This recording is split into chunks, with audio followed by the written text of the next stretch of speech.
Today we will discuss about DNA-based information technologies. In DNA-based information technologies, first we study DNA cloning. Before going into the discussion of DNA cloning, first we see what is clone.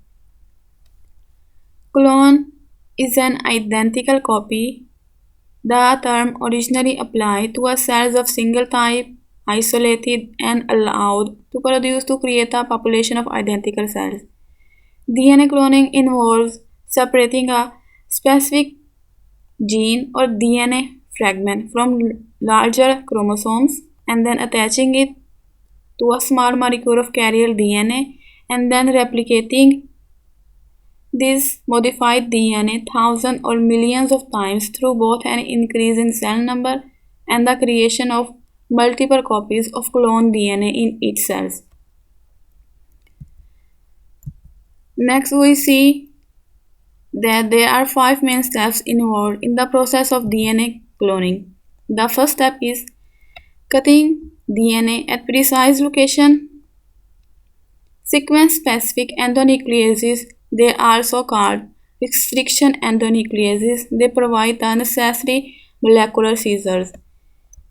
In step 2, we select a small molecule of DNA that are capable of self-replication, and these DNA are called as cloning vectors. Cloning vector is basically a delivery agent. They are typically plasmid or viral DNA. In step 3, then we join two DNA fragments covalently. The enzyme DNA ligase links the cloning vector and DNA to be cloned. So what is recombinant DNA? In recombinant DNA, composite DNA molecules comprising covalently linked segments from two or more sources are called recombinant DNA. Recombinant DNA, also called as chimeric DNA. In next step, we move recombinant DNA from the test tube to a host cell that will provide the enzymatic machinery for DNA replication. The final and fifth step is selecting and identifying host cells that contain recombinant DNA. These five methods are normally used to accomplish these and related tasks are collectively referred to as recombinant DNA technology, and they are also called as genetic engineering. So here we see what enzymes are mainly involved in the process of DNA transformation or recombinant DNA technology. The first enzyme is type 2 restriction endonucleases. Type 2 restriction endonucleases cleaves DNA at specific base sequences. Then DNA ligase enzyme joins two DNA molecules or fragments. DNA polymerase 1, it is derived from E. coli cell. They fill gaps in duplexes by stepwise addition of nucleotides to the 3' hydroxyl end. Next, reverse transcriptase. They makes a DNA copy of an RNA molecule. Polynucleotide kinase. They add a phosphate to the 5' hydroxyl end of a polynucleotide to label it or permit ligation. Terminal transferase enzyme, they add homopolymer tails to the 3' hydroxyl end of a linear duplex. Exonucleases 3, they removes nucleotides residue from 3' end of a DNA strand.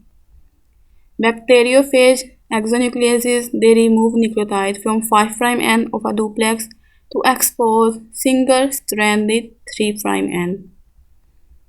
Alkaline phosphatase enzyme removes terminal phosphate from either 5' end or 3' end or both sides. So here in this diagram we see how DNA cloning actually takes place.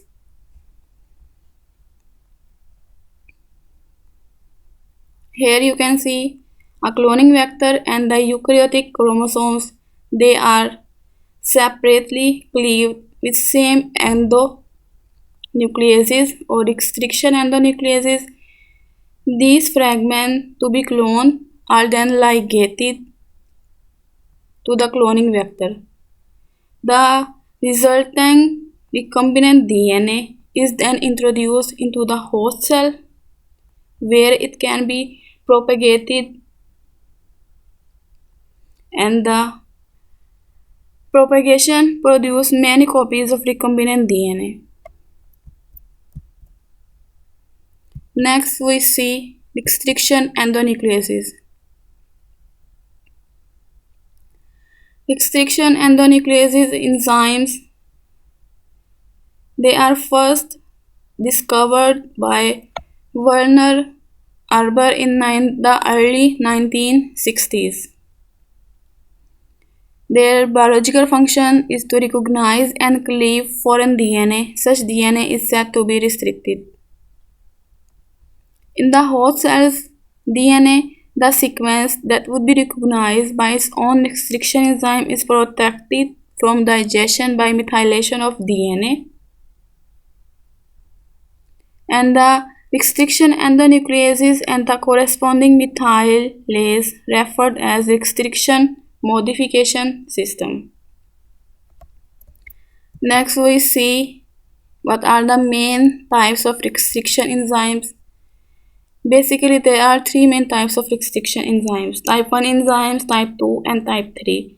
Type 1 and type 2 types, these two types are generally large multi-subunit complexes containing both the endonuclease and the methylase activities. Type 1 restriction endonucleases, they cleave DNA at random site that can be more than 1000 base pair from the recognition sequence. And next, type 2 restriction endonucleases, they are first discovered by Smith in 1970s. These are simpler and they require no ATP and they cleave DNA within the recognition sequence itself. And type 3 restriction endonucleases, they cleave the DNA about 25 base pair from the recognition sequence. Here we see what are the two main types of cuts produced by restriction endonucleases. There are two main types of cut: sticky ends and the blunt ends. Sticky ends restriction enzymes makes staggered cuts on the two DNA strands and leaving 2 to 4 nucleotides of one strand unpaired at each resulting end. These unpaired strands are referred as sticky ends. In blunt ends, you can see here they cleave both strands of DNA at the opposing phosphodiester bonds and leaving no paired bases at the ends. They are called blunt ends. These are blunt and no overhangs, and these are sticky ends. There are available overhangs and they can easily ligate.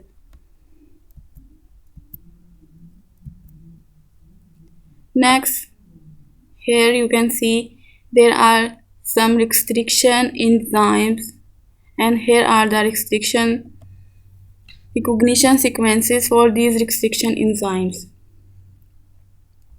These arrows, these ones, indicate that phosphodiester bonds cleaves by each restriction endonucleases, and asterisks, these ones indicate bases that are methylated by the corresponding methylase. And here you can see N denotes any base. You can note that name of each enzyme consists of these consist of three letter abbreviation, and these are italics. They are mainly involved from the bacteria species from where they are derived and followed by a strain designation and Roman numerals to distinguish different restriction endonucleases. And here you can see BAMH1. It is the first restriction endonuclease characterized from Bacillus strain H. Alright, next move on. Here in these illustrations you will see about how DNA molecule cleaved by restriction endonucleases. Restriction endonucleases enzymes, they recognize and cleave only specific sequences, leaving either a sticky end or blunt ends, and these fragments then ligated to other DNA such as the cleaved cloning vector as shown here, and the reaction facilitated by the annealing of complementary sticky ends. Here it anneals. Ligation is actually the process of ligation is less efficient for DNA fragment with blunt ends than for those with complementary sticky ends, and DNA fragment with different sticky ends generally are not ligated. Here are synthetic DNA fragment with recognition sequences. For several recognition endonucleases can be inserted into a plasmid that has been cleaved by the restriction endonucleases. These inserts are called linkers, and an insert with a multiple restriction site is called polylinker. What is linker? To create a new DNA sequences by inserting synthetic DNA fragments called linkers between the ends that are being ligated, and the inserted DNA fragments with multiple recognition sequences for restriction endonucleases are called polylinkers.